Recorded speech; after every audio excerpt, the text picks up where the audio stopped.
Ramogi en geno mara ni nitie kare rwaki ni machiegni mar yudo weche manyien mag Migago kokalo Ramogi TV odiechieng' mar adek ma bende en odiechieng' mogik e dwe mar abich 2023. Nyako Ramogi odiechieng' ma bende weche ma thoth medo timore kendo reporters magwa oketo wang'gi koni kod kocha mar kelo nigi kendo miyo wang'eyo kuom gik matimore e gwenge mopogore opogore pacho ka. Nyako Ramogi gie sani to odwaro ni mondo mi arwaki ni machiegni ne mago ma osebedo ka waluwo ni chakre okinyi ma bende oting'o mathoth motenore kod weche mag gik matimore e alwora magwa. Mokwongo wayud thund weche. Jatend migawo mar arita Kithure Kindiki obago romo mar arita Hispania kalure kod rochruok arita e gwenge ma Migori. We are reverting back to the old ways of doing things. The independence and the protection of the compulsory acquisition process is being attacked. Riwruoge ma ok mag sirikal onyiso luoro ni lokruoge ma ochan e migawo mar lowo dipo koro choratiro mar oganda. Wakulima wa Migori wameamua hawataendelea kupanda tumbako, watapanda mimea badala. Piny mangima hingo odiechieng' kedo gi ndawa ka ijiwo jopur mondo pidh cham kar puro ndawa.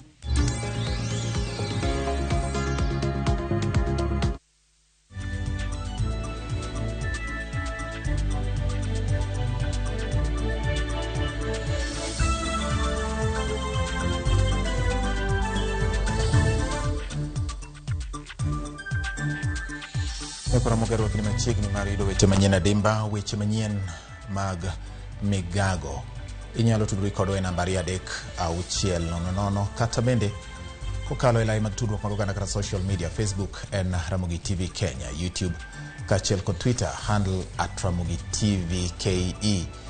Weche manyien biro ni kanyo achiel kachiel ka en jalo mader gik ma ng'eyo gik matimore, to ka intiere mbui, ka in mabor gi televisen mari, inyalo luwo weche manyien machiegni. Nyinga en George Bati. Jatend migawo mar omenda Ngire Njuguna Ndung'u romo kod komiti mar od bura ma ochung'ne loso budget e wi paro mar budget mar omenda 2023-2024. Wadani koro Nyako Ramogi owinje kaka weche chalo e kinde ni mabende twak makamano dhi nyime gima Njuguna Ndung'u ma jatend migawo mar omenda wacho e nyim komiti no mang'iyo weche mag budget. Improves when the economy is vibrant. If the economy is not vibrant, we are suffering from going through a recession. Obviously, you're not going to get adequate revenues. We do believe the economy will be vibrant.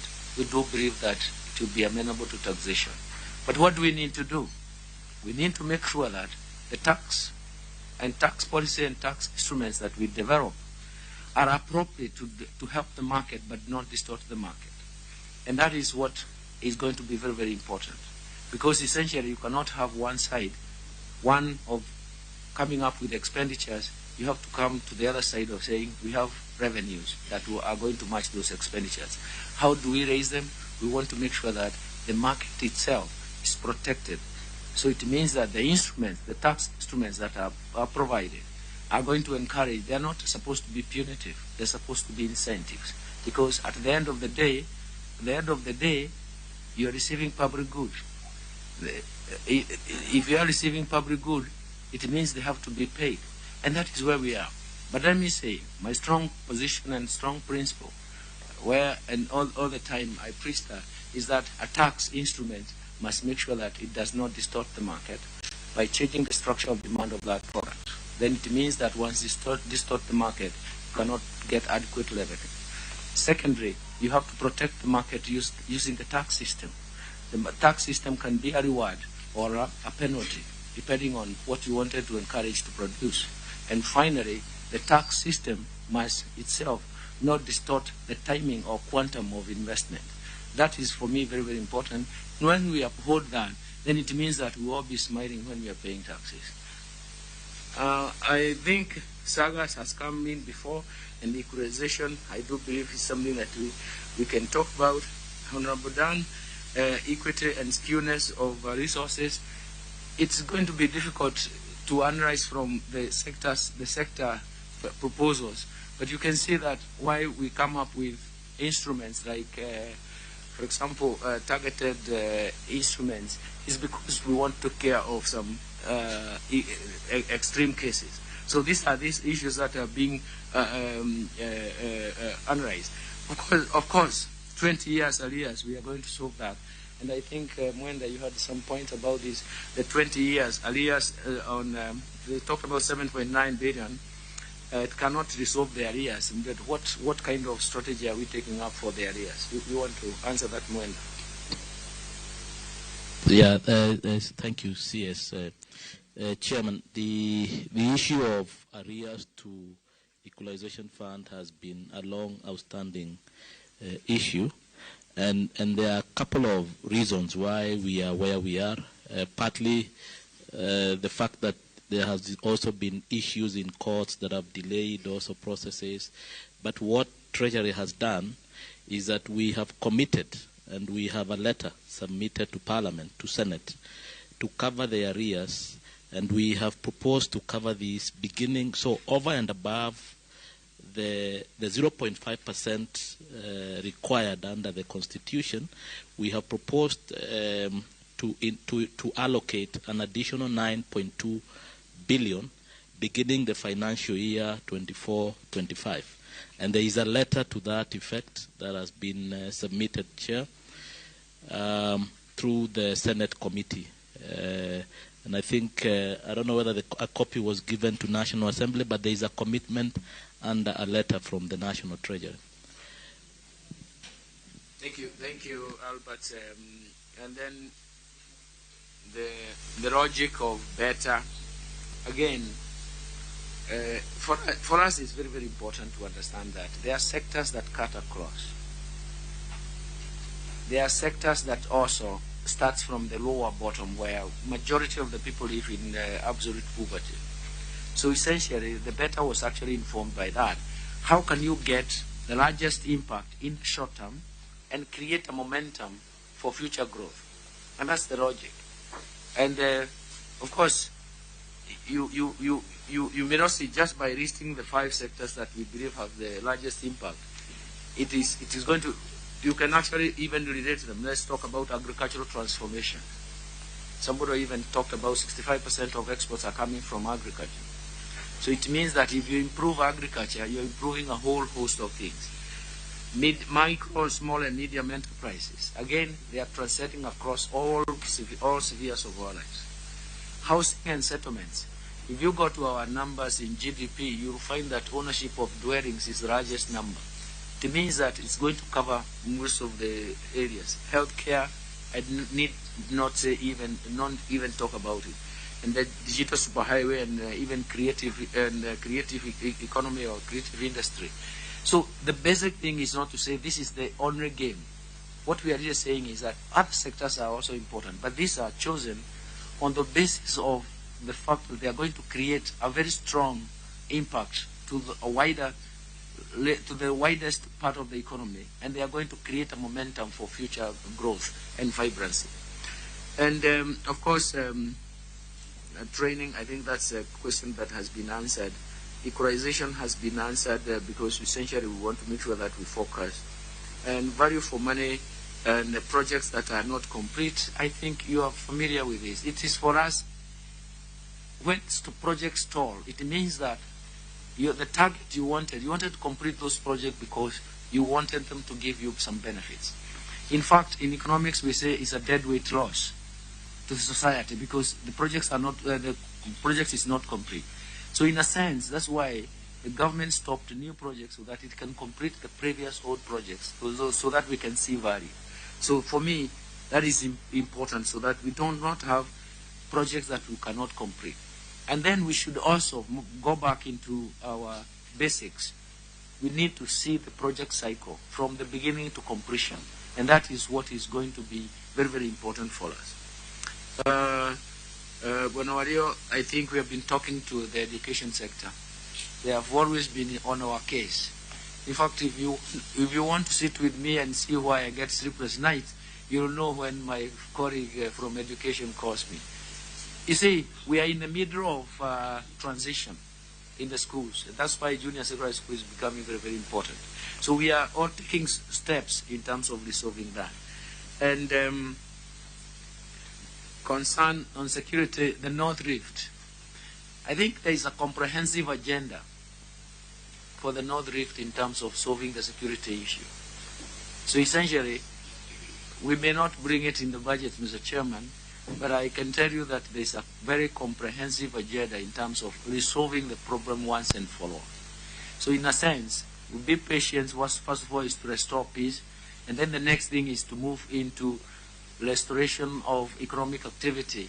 And then once we restore economic activity, then we could see that we are improving livelihoods. Actually, most of the time you have conflict is because of resource scarcity. People fight over resources, and that is something that we cannot run away from. So we have to come and restore order, and then from there is economic activity. Promotion of exports.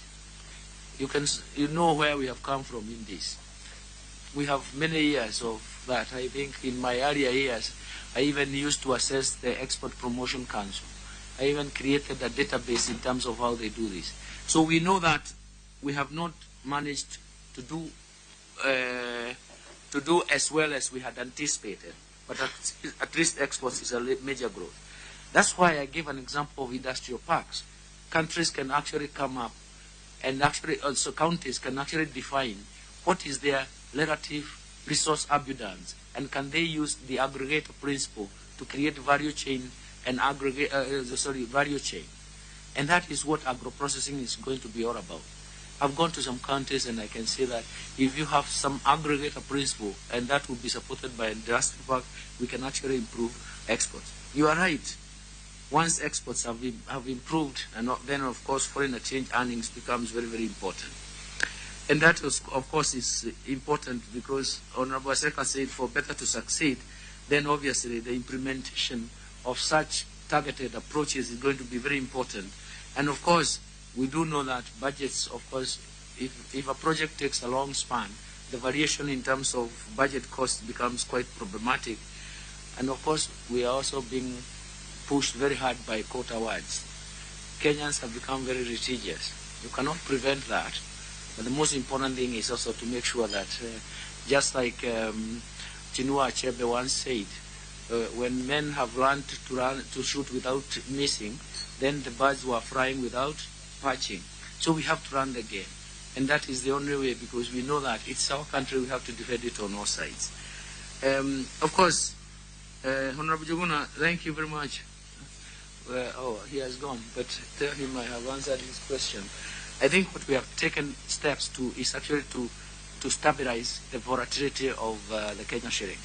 And one of the victims was oil marketers looking for dollars every month in a market that was not well structured because it was spot. What we have done is to introduce an interbank forex market. We have brought in the banks together, and they are supporting that. We are very encouraged by the results. The second thing is that we have removed oil marketing companies from the market so that we have a government-to-government purchase agreement with the Gulf countries, and the banks are coming in. We are not affecting the oil marketing structure, the retail market structure. We are only affecting the supply, the global supply, and the oil marketing companies are competing on that. Then we have a G2G arrangement. We have 6 months of deferred LCs.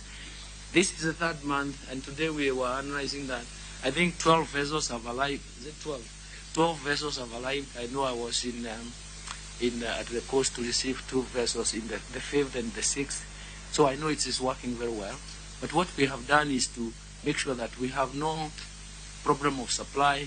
We are going to streamline our pricing in terms of oil. But more importantly, now we have removed it in terms of monthly demands of fuel, and the volatility has been lessened. So essentially for us, that is very important. Ramogi man kaka weche chalo kama jatend migawo mar omenda Njungu na Ndung'u koro ni loso nyim komiti ma ochung' ne weche mag budget ka itemo non moko kuom gigo ma oketi e budget ma wiye mowinjo bed ni somo e kor dwe manyien mar 6. Awere kod mago ma otende gi wach madhi nyime e komiti no, to wang'e ma bende otende kod wach mag chike moketi e nyamago osuru chike mag omenda kata paro mar chik mar omenda miluongo ni finance bill mag 2023. Paro mopogore medo wuok ewi chenro mar loko chik omenda mong'ere kaka finance bill ma 2023. Moko kuom jopiny manochopo e twak ewi paro mar chik oyie kod chenro mag omenda ma idwa ni ketie chik, ka moko to kwedo chenro no ka giwacho ni obiro medo pek mar ngima ne jopiny. Joma kwedo chikno ng'ur ewi osuru ma ochuogi ewi paro mar chik. Romo ma kamano timore ka romo maduong' ma KICC buore Nairobi. Owinjane kaka weche chalo.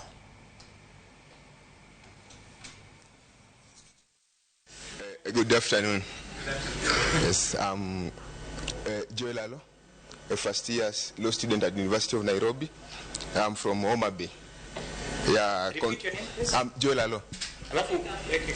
Joel Alo, a first year law student at the University of Nairobi, from Homa Bay, Suba South constituency, Gwasi South Ward.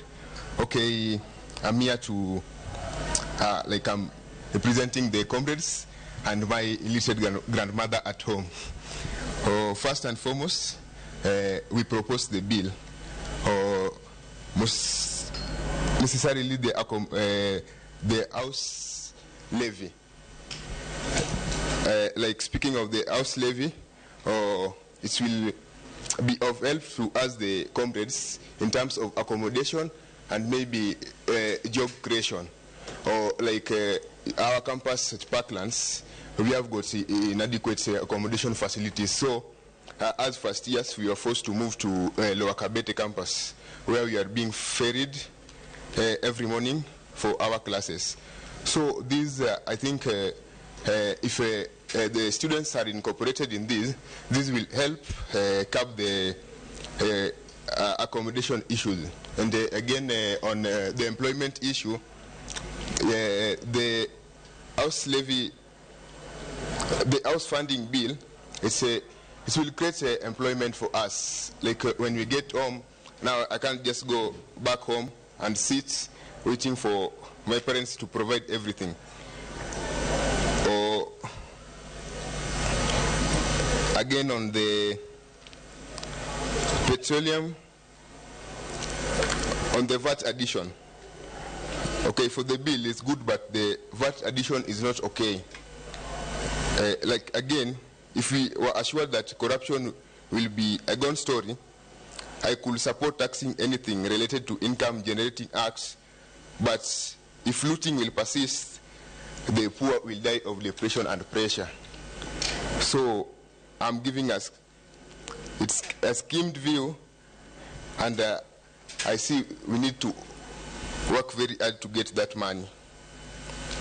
Yeah, and on the additional tax on fuel, back at home, my grandmother runs a village-based posho mill, and when I was around in class 6, 20 liters of the DSL, she used to buy it at around 2,500, and now when I asked her, she said due to the increment of tax every now and then, it rose to something around 3,500, of which she's not really benefiting.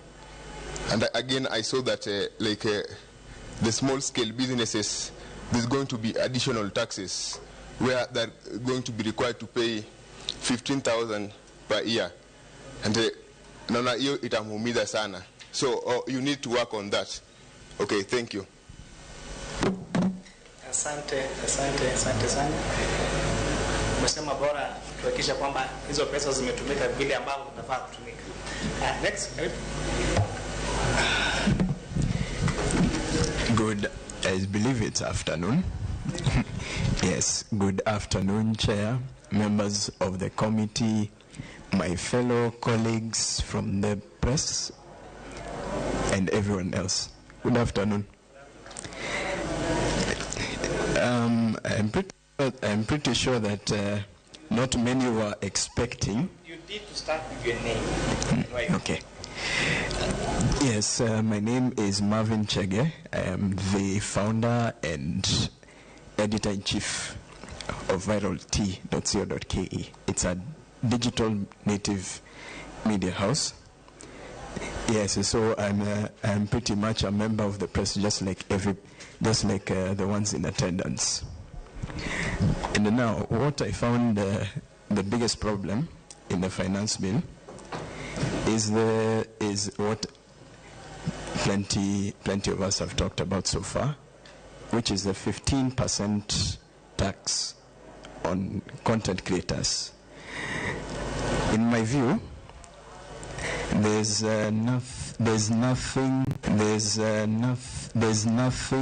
that can kill digital media startups faster than if this tax is in place, and I'll explain why in just a short summary. So first of all, this 15% tax is the reason why we are finding ourselves paying more for some subscription services. Let's say Netflix, Showmax, hizo vitu zote. We are moving away from those days that we used to go to a movie shop. You are asking someone to burn for you a movie in a CD or copy to you in a flash disk. As long as you have an internet connection, you can watch whatever you want at home. And we're paying more for that. The timing of this introduction of the tax, it's also worrying, because we are now slowly getting to embrace the digital space, and these days we are seeing more I'd call them online newspapers coming up every day. Ramogi mage kaka weche chalo bende iparo ma jopiny golo kutende gi wacha chik manyien mar omenda ma ichano tigo do ikin wibiro som budget manyien ma bende okwongo ahinya e bwo piny owacho mar Kenya Kwanza. Jatend migawo mar arita Gire Kithure Kindiki otimo limbe e kaunti ma Migori mar jiwo chenro mag arita. Kindiki ochopo Hispania okinyi ma kawuono, kama bende oromo kod apisas mag arita kendo gwelo pach jopiny e weche mag arita. Limbe Kindiki biro ndalo ma chuok kende tok tulo mane omuoch e boma ma Hispania, kama ne obila ochielo e gima gina kendo nego jopiny 4. Wachore ni jodak moko ne omonjo teseno obila ma Hispania ka gidwaro ni owe thuolo achije mag nek 6.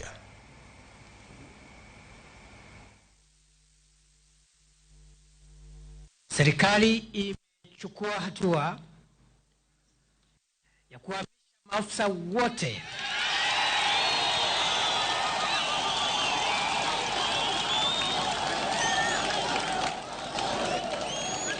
wa kituo cha polisi cha Hispania.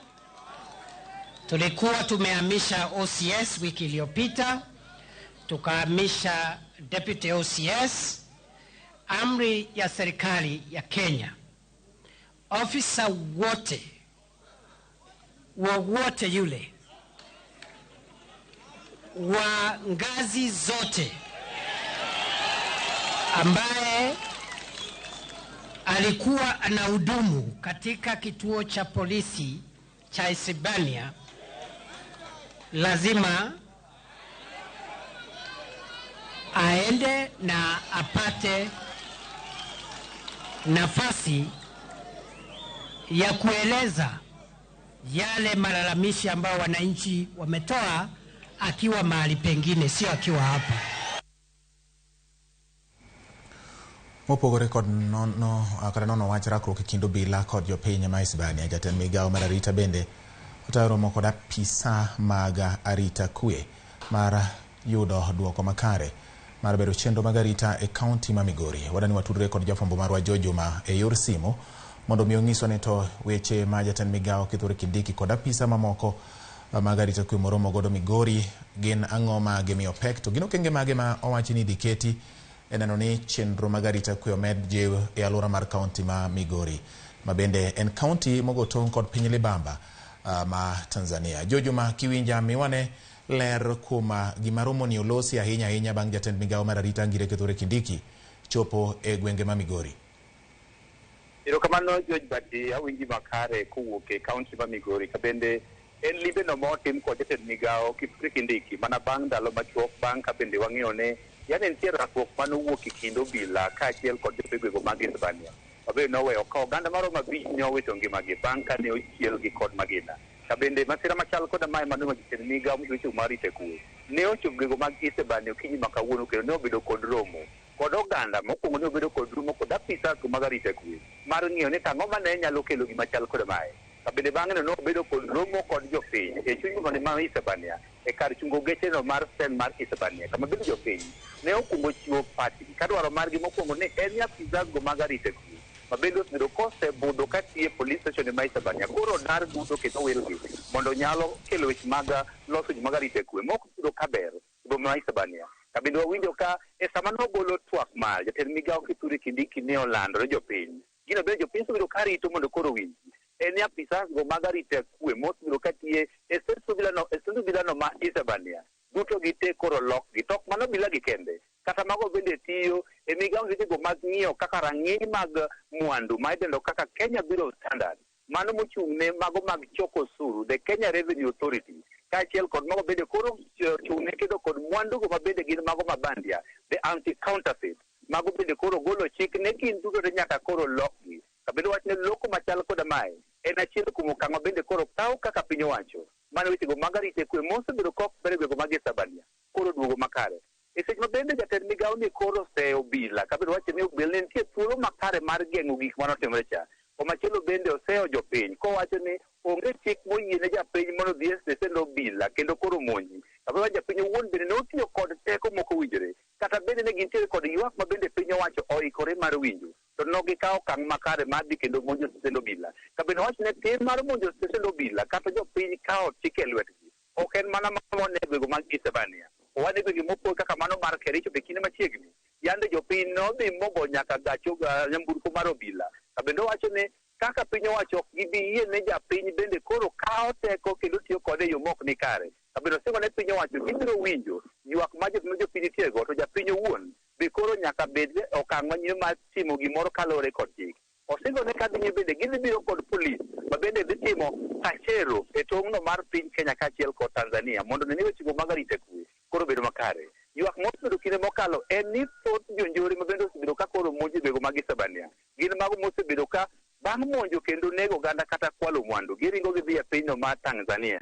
Kabende rema kod jatend Migago wach ni gidhi keto kege makare mar kedo kod maundu ma osebedo e tong' piny Kenya kod Tanzania. To wacho ni ok mana e kaunti ma Migori kende, en nyaka e counties mamoko e Kenya mangima. Kabende komachielo bende osingo ne kadhi nyime piny owacho ok bi loko obila mok ti makare. Gima gidhi kawo en ni obila kok ti makare idhi riembe mondo odhi pacho mok ni kawo midhiero igolo kamoro itero kamachielo. Kabende wacho ne jotije mag piny osahinyo obila nyaka koro tije jopiny Kenya kaka owinjore to kendo nyaka gelo chik.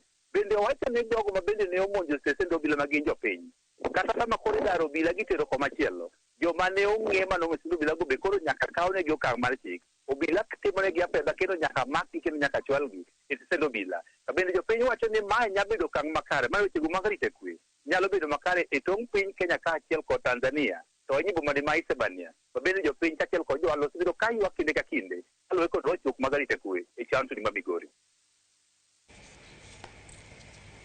Erokamano Nyajo Juma kuom lipot manimbaye nyako tende kod limbe mar jatend Migago mar arita Kithure Kindiki e gwenge ma Migori kod okenge ma iyangonwa malong'o kaka wacho ni idhi keti kokalo kuom piny owacho gi bede migepe mamoko motende kod weche mag arita matiyo kanyakla gi piny owacho en ni arita obedo mongirore e kaunti ma Migori ka luwore kod monj manotimore gwenge ma Hispania. Nyako Ramogi mano bende ma kelowa e yweyo marwa mokwongo e weche manyien mag Migago gi sani.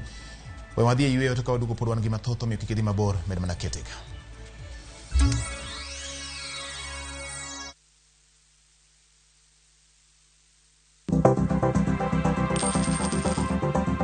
Mondo mi ikungo omenda e yo mayot kendo e yo mowinjore, onego ibed kod paro mar kungo dwe ka dwe, juma ka juma, kata odiochieng' kodiochieng'.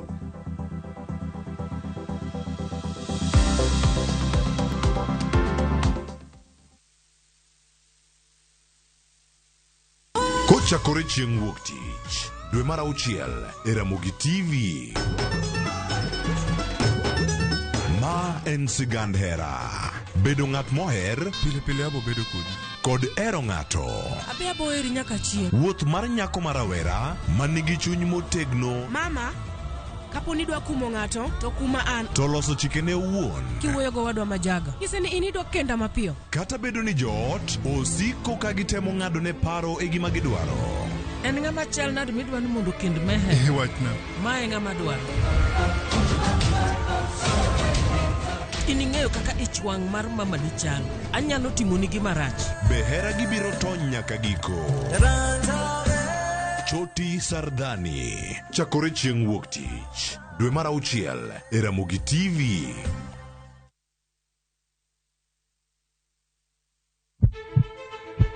Sasa ya mawagamo muya. Wayudo ngima. Sasa ya mawayudo rieko. Wareso ngima ng'ato. Dr. Satiriosus onego beni lorore.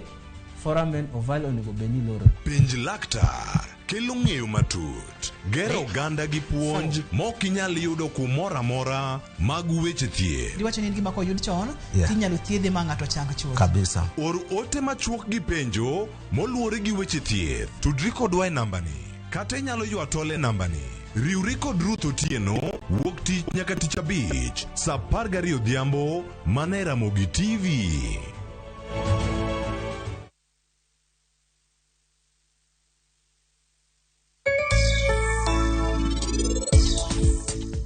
Jiteo ng'eyo gik matimre kae.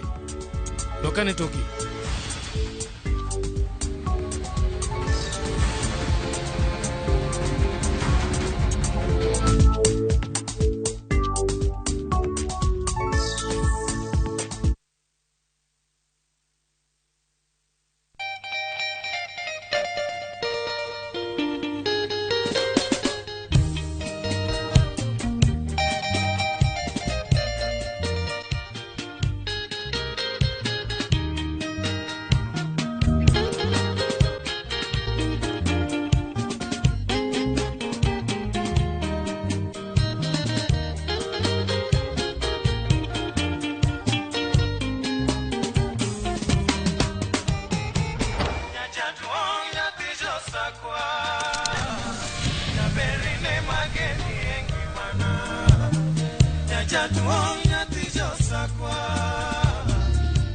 Radio Ramogi, Cartoon Jaluo.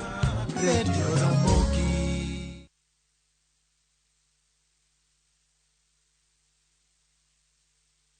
Funga season kishabiki. Jishindie Smart TV kwa shabiki.com kila wiki.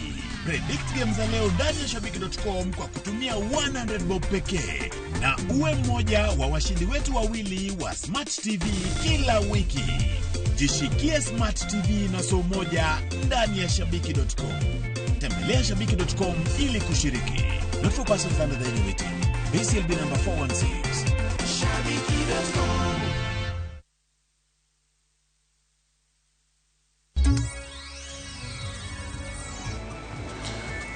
Ramogi machiegni kendo wadhi nyime. Kawuono en odiechieng' mar kedo kod ndawa. Riwruok kama ochung' ne weche mag thieth e piny mangima WHO jiwo chenro mag kedo kod ndawa. Thoth kata thor mar wach mar riwruogno chwalo en ber mar pidho cham ma dhano nyalo chamo kaka oganda, kara, kao thuolo mar pidho ndawa.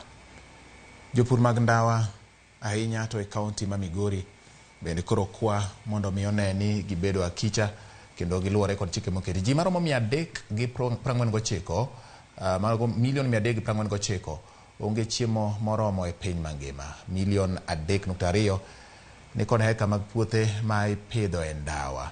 Lope ma ipidho e ndawa omedore kod atamalo 19.8 e pinje mag Afrika, ka heka 15,441 opidhe ndawa e piny Kenya. Manyiso ni pith mar ndawa en gima pod medo dhi nyime e pacho ka koda gwenge ma ukio kode. Ji kata kwano ganda maromo milion 8 wito ngimagi kaluwore kod midhiero motenore kod ndawa. To bende oseyangore kaluwore kod lipot mar WHO ni ndawa en achiel kuom gigo maketho alwora. Ndawa bende thiro chiemo kod chenro mag dongruok. Mano kaluwore kodi bedo ni idhialo kata hingo okenge mwinjo bed ni goyo e thiro chenro mag pur mar ndawa. Okwa jopur mondo mi opidh cham kar pidho ndawa. Bende kwan mag jopur maromo 2,000 ma Migori nobolo pur mar ndawa piny kendo chako chenro mar puro cham. Idwaro ni piny owacho mondo kaw okang' mager mar thiro pur kod tiyo kod ndawa e pacho ka. Magin moko kuom okenge ma oketi e neno ni okedi kendo thir weche mag pith kod tiyo kod ndawa e pacho ka nyakwara Ramogi. Gin weche mabende piny mangima kokalo riwruok mochung' ne weche mag thieth WHO medo dhiro jopiny kata kwayo jopiny kaachiel kod telo mag pinje mopogore opogore magin piny owacho maketo okenge kod chike mondo ne ni oketo okenge mathiro weche mag pur kod mar ndawa kod tiyo kod ndawa. Jopur mag ndawa ahinya to e kaunti ma Migori okwa mondo mi oyango oganda mar nyota mos e kar pur mar ndawa kaka achiel kuom yore mag kedo kod math mar ndawa e pacho ka. Kaunti ma Migori otelo e pur mar ndawa e pacho ka kendo okaya tamalo 75 mar ndawa duto ma ipidho e pacho ka ma oyangi kod jakom mar duol mar maok mar piny owacho ketka makedo kod math mar ndawa e pacho ka mondo loso e nyasi mar kedo kod math kod pith mar ndawa e piny mangima e boma ma Nairobi.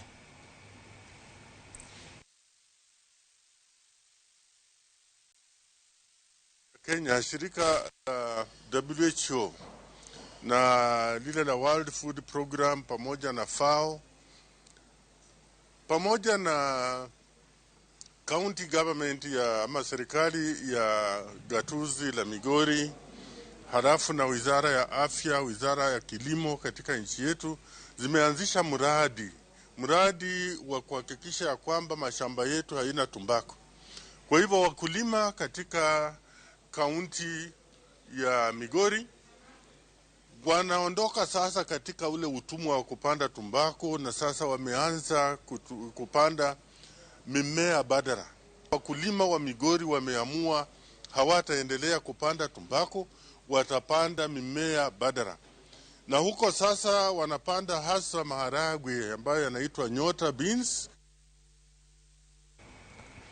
Kawadhi nyime ni duol makedo gi midhiero mag tuoche adek madongo miluongo ni The National Syndemic Diseases Control Council owacho ni gibiro tiyo kamoro achiel gi joma ochiwore ne konyo gwenge kamoting'o ruodhi, jolup ruodhi kod jokanyo mamoko e chenro margi mar puonjo oganda ewi midhiero adek madongo magin landruok mag kute mag ayaki e kind rowere, iye ma iwe kod lwenje mag kit chwech.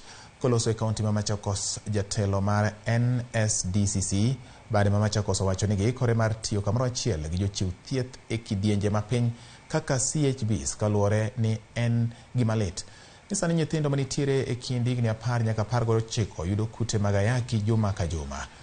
Omedo ni iye ma ohiu bende sani omedore e kind rowere kowacho ni nyaka nyithindo moko ma jo higni 12 sani weyo skul kendo dhi e genga paya mar tiyo tij opamo. Jatend doho ma Machakos Mary Otindo bende ne ogolo ywak kaluwore kod buche mathoth moyudo motenore kod weche mag nyithindo moros nyithindi e ratichgi. From approximately 2,466 in the year 2013 to 21,457 in the year 2022. This is unacceptable. These figures demand our urgent attention and action. Nyinyi ndio mnasukuma ati machifu na polisi wamalize kesi, lakini ni commitment na ni njia ya serikali ya kusema kwamba kesi zote ziende mbele na hao watu wenye hiyo tabia waaibishwe. Twende tufikirie, kwa sababu si kitu rahisi. Lazima tushikane viongozi wote, au wasichana warudi shule wakimaliza kuzaa, kwa sababu kuzaa sio vibaya, ni bahati imepitana tu, ni mambo imepitana tu namna hii. Nikikuwa pale kotini kuna kesi mingi sana ya watoto ambao wamedhulumiwa, na hizo ni kidogo sana ambazo zinafika hapo. Vile mmeelezwa kwamba mnajaribu wakati mwingi kusuluhisha hizo kesi kule nje, na ile inafika kotini ni ile imesukumwa sana na sio na mzazi. Ni wakati mwingi unapata ofisa wa watoto, mwalimu ndio analeta hiyo koti ifike police station ndio ifike kotini. wakati na mtoto analetwa kotini unapata kwamba ushahidi umepotea. Kwa hivyo kesi nayo pia itapotea. Kwa hivyo ni jukumu letu kupigana na hizi vita. Kambi muchune KOPA boma ma Kisumu kod alwora mare Kiwasko yudo lesen mar higni 8 kowuok kuom riwruok ma idendo ni Water Services Regulatory Board WASREB mabiro konyogi e chwalo chenro mar KOPA e bomano. Ma koro keto Kiwasko bedo achiel kuom kembe 2 manigi lesen no e Kenya mangima. Kane gitwak kod Ramogi TV jatatije mar Kiwasko Thomas Odongo in kod okenge mag neno ni gitieko ng'ikruok mar KOP ne oganda ahinya to motenore kod lokruok mar chal kor lwasi, ka jotelo mag Kiwasko wacho ni lesen manyien ma omigino biro jiwo tudruok makare kindgi kod kembe mamoko mag KOP. Omiwa license mar tiyo nyaka 2030, mano license mar igni 8. E Kenya ka kambi 2 kende manigi license mar igni 8, koro Kiwasko en kambi mar 2 e Kenya. Koro ma miyowa thuolo mar bedo gi mipango ma long term. Mokwa bedo gi wasi ni waonge license kata onego bed ni renew license. Partners mwatiyogo be koro gin gi confidence ni regulator ka jalo mi license mar 8 years kare kambi ni en kambi mabedo run professionally, en kambi ma credit worthy. Koro wabo tiyo maber kodgi mondo wabed ni Kisumu te ng'ato nigi treated water. And we'll ensure that the conditions, this license is not terminated or revoked anywhere before the 8 year, because if any breach of these conditions, they have the right to revoke this license. So we'll ensure that the systems are put in place so that for the next 8 years we are able to serve the city and the surrounding very well, so that the customers of the people of Kisumu can enjoy the facility. Piny owacho mar kaunti ma Kwale kod riwruok mar Red Cross owacho ni kawo kang' mar geng'o le to jopur ma e kaunti no dhi yudo lal maduong' ahinya bang' le mag bunge chako ketho puothegi. Ka giloso e chokruok manotimore Kwale mar jochung' mag Red Cross mawuok e kauntis 47 e pacho ka, jalup gavana mar kaunti ma Kwale Chimera Kombo kod jatim nonro mar riwruok mar Red Cross e gwenge ma kadho nam Chumbi Hassan Musa owacho ni liech osechako monjo puothe moko e gwenge malunga kod kuonde ma cham osechako tiye. Gikwayo riwruok ma ochung' ne rito le mag bunge KWS mondo miyo donjre wachno mapiyo mondo gires jopur mayande e kawo kali midhiero mar oro. Kwamba kuna matumaini ya kwamba wakulima na wananchi wanaweza kupata chakula, lakini sasa kuna changamoto kwamba wanyama pori wamevamia mashamba ya wananchi kutoka sehemu ya Lungalunga kuenda sehemu ya Kinango kurudi sehemu ya Makina na Samburu. Mimi sijalala, nimepigiwa simu usiku kucha, ndovu wanaharibu mimea ya wenyewe. Kwa hivyo naomba shirika la wanyamapori tafadhali waweze kuchukua hatua ya kuona kwamba wanazuia uharibifu wa mimea hiyo, ili wale ndovu wakaweze kuwaregesha zile sehemu ambazo wanastahili kukaa. Tunahimiza tu na tunauliza kwa kunyenyekea kwamba wale wahusika basi waweze kuchukua hatua za mapema, ili wale ambao wameweza kutumia pesa zao, kwa sababu sisi kama shirika la Msalaba Mwekundu tumepeana mbegu, county government wamepeana mbegu, Best tena wamepeana mbegu, na washirika dau wengine wengi wamepeana mbegu na vifaa vingine, ili watu waweze kutoka katika hali ile ambao walikuwa nayo wakati wa nyuma. Rio mar somo koro chuno jopuonjre mawuok e chula ma Kokwa e kaunti ma Baringo mondo miyo ket ngimagi kamarach ka ging'ado bath nam ma bende opong' kod nyang' ka gidhi manyo rieko loka machielo bang' olalo manigi tiyogo mukore. Jonyuol makono ywak ni ok ginyal dhi nyime kod chenrogi mapile kaluwore ni nyaka gikow nyithindogo kadhi e sikul kendo giomogi e kinde ma gidok e mier. Ne jopuonjre mag skund primar ma Kokwa alwora mar nam ma Baringo gin mana gi yiero 2 kende: keto ngimagi andaki e lak nyang' kod rao mopong'o aora ma ging'ado mondo gidhi gimany rieko manyalo konyogi e kinde mabiro, kata giywa ng'ich kendo gibed e dhot. Kwa hapa tunaogopa mamba. Najua mamba saa ingine inasama. Sasa watoto wanasaenda, najua mamba naye anatulisha tu kwa maji. Kata obedo ni ikgi ni piny, Riyo mar somo chuno jopuonjrego mondo ng'ad aorano kinyi kod odhiambo. Okinyi kokinyi gichokore kendo giritore kapok ging'ado aorano mane pi oywero lalo mare. Kamane ok olwoko wang'gi dala bende lwoko wang'gi e aorano ka ok gidewo masira manyalo jukogi. E seche mag odhiambo wedho aorano inyalo paro ni obag chokruok mar jogweng'. Jonyuol chokore mondo gikony nyithindgi ng'ado aora ma lee ma jocham ji opong'o. Yie mane gitiyogo e kinde mokalo bende koro nyaka sani okethore, gino machuno jonyuol mondo kaw ting' e jiwo nyithindgi ne dwar mar manyo rieko. Jonyuol kata kamano ywak ni kethruok mar olalono oseduoko gi chien kaluwore ni chunogi mondo giwe tijegi ka ging'iyo nyithindgi mang'ado aora ka gidhi skul. Tunahangaika kama wakina mama. Sisi hatuendi makibarua juu ya hii watoto. Asubuhi tunaanzia kuweka mamgongo, mchana saa 6 tunakuja kungoja hii PP1, PP2, PP3. Hakuna namna tuweze wakuje pande kwa sababu ni wadogo. Naomba tu serikali atusaidie, atujengee si daraja yetu, na tunaomba tena atusaidie, atutengenezee hiyo boat ndio watoto wetu waweze kuenda shule, ndio sisi tuende tutafute chakula. Ni changamoto kwamba tuko na hiyo, tulikuwa na bridge lakini imesubmerge kwa sababu ya climate change na ongezaji ya maji. Kaluwore kod lokruok chal kor lwasi ma bende osemiyo pi mar nam mabaringo medore, jonyuol medo bedo kod luoro ni poni okolos olalono mapiyo to nyithindo 3,000 e sikunde 18 somo margi nyalo digni. George Bati, Ramogi TV. Riwruoge makelo ni ratiro mar oganda okwedo chenro mar piny owacho mar daro ting' mar duol mar lope National Lands Commission kendo tero e migawo mar lope ka giwacho ni mano en dhi ataro mar chike mapacho ka. Konotelnegi kod jatelo mar Pamoja Africa Sam Orlando, jatelogo wacho ni poni piny owacho oduoko chenro duto mag lope e migawo mar lo, piny Kenya biro dok e historia kata sigana mar rocho ratich oganda kotudore kod weche mag lope. Riwruogego ma iluongo ni Land Sector Non-State Actors wacho ni piny owacho nyalo bedo gi chenro mar rocho chenro mag bedo gi lope pacho ka. Gikwayo jopiny mondo mi onywak gi lwedo mar kwedo parono. The compulsory acquisition process is being attacked. President kata ker netemo wacho ni nitie mibadhi e National Land Commission. To ka nitie mibadhi to institution okrach, National Land Commission okrach kaka institution. Kama makosa nitie en dhano mane iye. Koro okaw dhano mane iye maro ni nigi mibadhi go mondo tergi timnegi investigation kokadho kuom DCI, timnegi investigation kokadho kuom Ethics and Anti-Corruption Commission mondo deal kodgi kaka dhano.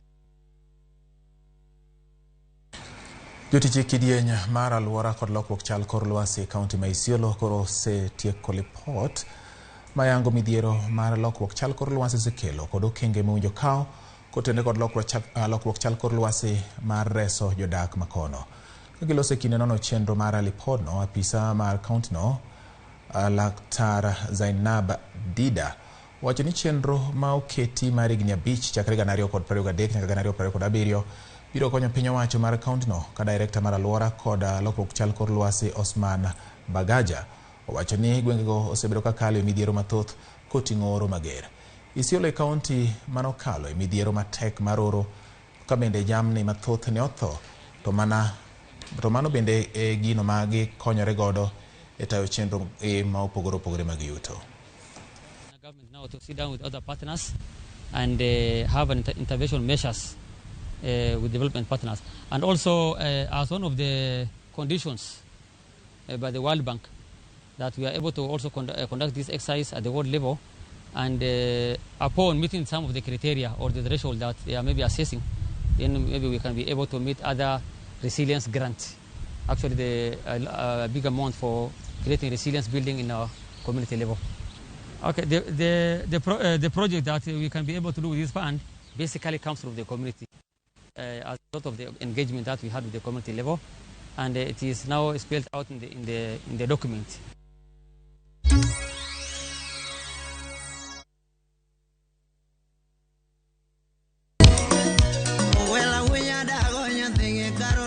Mae e chenro makelo ni gigo mamit. Gikelo ni weche mamolo e pacho ka. Nyanyakaji ethejungo ng'ato gero ot mochung' gi chama. Gima wuok e pinje maoko. Itoni kia kato koro Paris. Gi twak mamulo rowere gi oganda duto. Mana kuom nyithindo ma neno wasani. Winjane janyuol. Janyuol gima ber ahinya. Tinde ng'ato gima imbe kotini to ni winje maber. Yudo danje maliet. Inyalo kwayo thum kidwaro ma kaka Talanta bro goni studio kaendi. Mane mbak ndalo chakre wuok tich nyaka tich abich saa 8 odiochieng'. Ibonuo chakre saa 7 otieno mane Ramogi TV.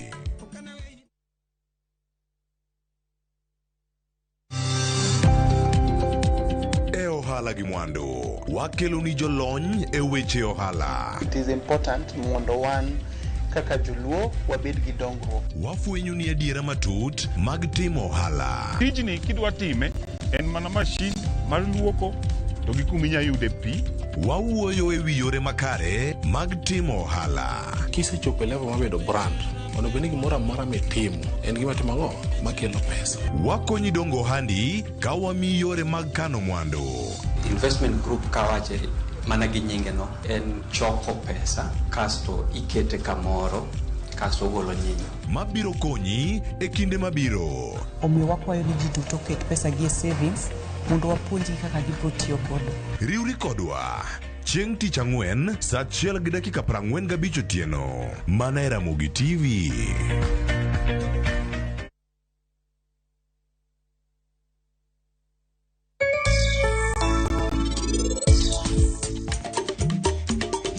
Yang kapok oyang tie daktari ma ochung' ne ma kagwa ni en yang maber ni nyalo dhi yang. Kila chiela uso siling 500.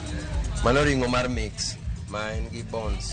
Tie ringo ma uso kila chiel siling 600. Mano koro en steak. Tie wan gi chiemo moro ne mince meat. En wa uso siling 700 kila chiel. Matumbo kila chiel en 380.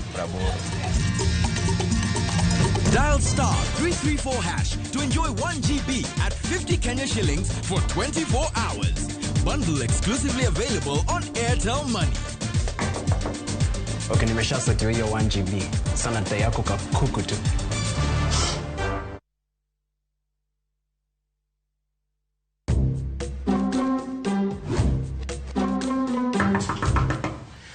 Niko home. Aki niko mbona mmechange password ya wifi? Aki simnipe tu hiyo password. Hata baby girl ako home, ndio amesema go away. Bro, mambo janjes, takusuma majirani. Make sure smarter. Aje. Dial star 334# to enjoy 1 GB at 50 Kenya shillings for 24 hours. Bundle exclusively available on Airtel Money. Okay, nimeshasetiwa hiyo 1 GB. Sana data yako kakuku tu.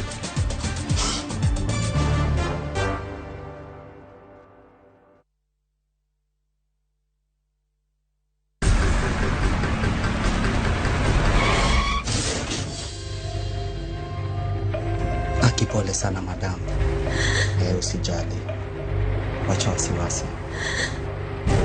Jana ni nini mbaya? Unaangushaji customer bana. Kuendesha bike bana. Nimemwambia atulie. Atulie aje amumia. Niko na bima boda. Bima boda. Bima boda inaketa kila kitu. Aje sasa. Bills zote za hosi ziko catered for. Chukua simu yako.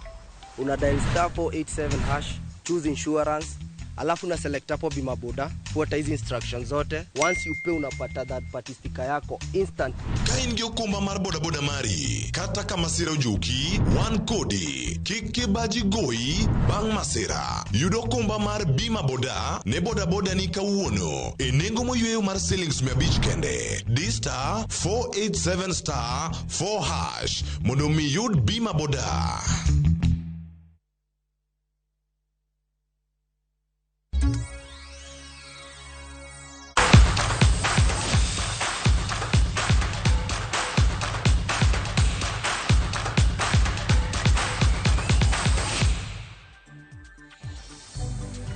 Machiegni ya Ramogi wadonje kore weche mag tuke kama wang'iyo wach mar tugo mar Shabiki kaende jackpot. Jaloch koro yudore.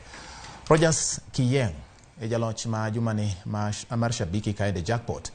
Kiyeng oyudo mich mar siling 1,500 bang' lieko kare tuke 12 e kind tuke 13.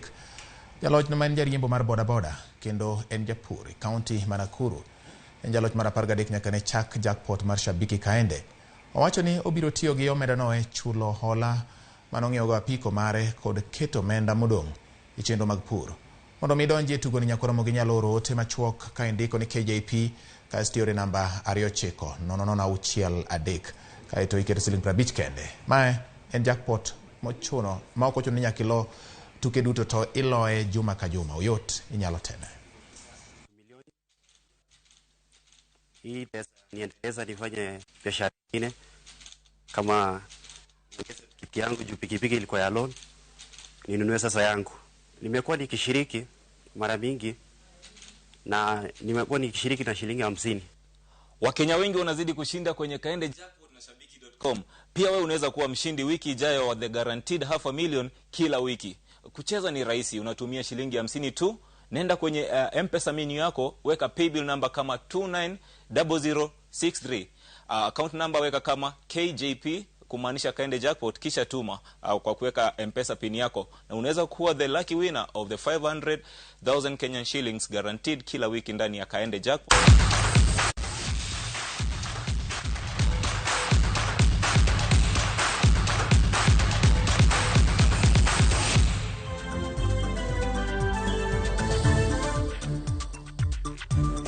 Erokamano nyako Ramogi kuom keto Ramogi TV mane makelo giko mar weche manyien mag Migago odiochieng' kawuono. Mathoth ahinya pod omedo loso ni koromo sa 10 weche manyien mag kagi kache boyode ma bende timore e gwenge ma ka kod kacha. To koromo sa 1 gi sa 3 mar otieno wan gi weche manyien adimba mana ka Ramogi TV ni mar mae odwa. Erokamano Wilberforce Otieno ka ini gwenge mag North Kanyamkago kuom keto wangi e weche manyien mag Migago. Nyako Ramogi de thuolo yienwa dewa medo timo mathoth. Erokamano gi sani Kuro hiera mandalore gi kanyo. Nyinga en George Bati. Oriti masani.